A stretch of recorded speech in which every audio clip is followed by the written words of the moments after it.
నాటకం చూడాల్సి వస్తే ముందు వరుసలో కూర్చుంటాం. అదే సినిమా చూడాల్సి వస్తే వెనుక వరుసలో కూర్చుంటాం. ముందు వెనుక అన్నవి సాపేక్షం. సబ్బును తయారు చేయాలంటే ఆయిల్ కావాలి. అదే చేతికి అంటిన ఆయిల్ ని పోగొట్టుకోవాలంటే సబ్బు కావాలి. చిత్రంగా ఉంది కదూ, జీవితం కూడా ఇంతే. సమస్య వచ్చి పడింది, జీవితం అయిపోయింది అనుకోకూడదు. దానిని ఓ మలుపుగా భావించాలి. ఈ ప్రపంచంలో ఇద్దరు ఆనందిస్తారు. ఒకరు పిచ్చివాళ్లు, మరొకరు చిన్నపిల్లలు. గమ్యాన్ని చేరుకోవాలంటే పిచ్చితనం కావాలి. చేరుకున్న గమ్యాన్ని ఆనందించాలంటే చిన్నపిల్లలైపోవాలి. తాళంతో పాటే తాళం చెవి కూడా తయారు చేయబడుతుంది. ఒకటి లేకుంటే రెండోది తయారు కాబడదు. అలాగే పరిష్కారం లేకుండా సమస్య కూడా రాదు. తోటా కంటే శక్తివంతమైనది మాట. ఒక్క మాటతో సంబంధం తెంచేసుకోవచ్చు.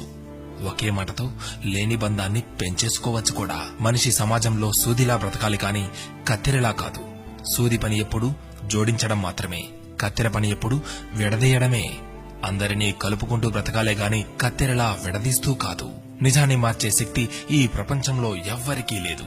కాని ప్రపంచాన్ని మార్చే శక్తి ఒక్క నిజానికి ఉంది.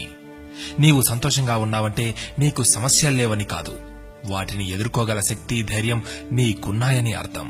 స్నేహితుడిని నీ దుఃఖ సమయంలోనూ, యోధుడిని యుద్ధంలోనూ, భార్యను పేదరికంలోనూ, గొప్ప వ్యక్తిని అతని వినయంలోనూ పరీక్షించాలి. చేసిన తప్పుకు క్షమాపణ అడిగిన వాడు ధైర్యవంతుడు. ఎదుటి వారి తప్పును క్షమించగలిగిన వాడు బలవంతుడు.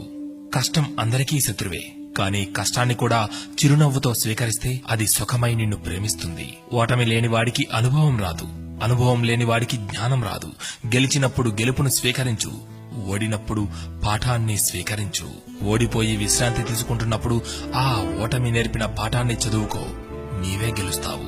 ఎవరికైనా ఉండేది రోజుకు 24 గంటలు మాత్రమే. గెలిచేవాడు ఆ 24 గంటలు కష్టపడుతుంటాడు. ఓడేవాడు ఆ 24 గంటలు ఎలా కష్టపడాలా అని ఆలోచిస్తుంటాడు. అంతే తేడా.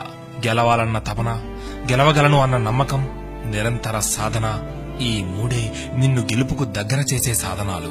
నేను గెలవటంలో ఓడిపోవచ్చు, కానీ ప్రయత్నించడంలో గెలుస్తున్నాను. ప్రయత్నిస్తూ గెలుస్తాను, గెలిచి తీరుతాను. స్వయం కృషితో పైకొచ్చిన వారికి ఆత్మవిశ్వాసం ఉంటుంది గాని అహంకారం ఉండదు. ఏమంటారు?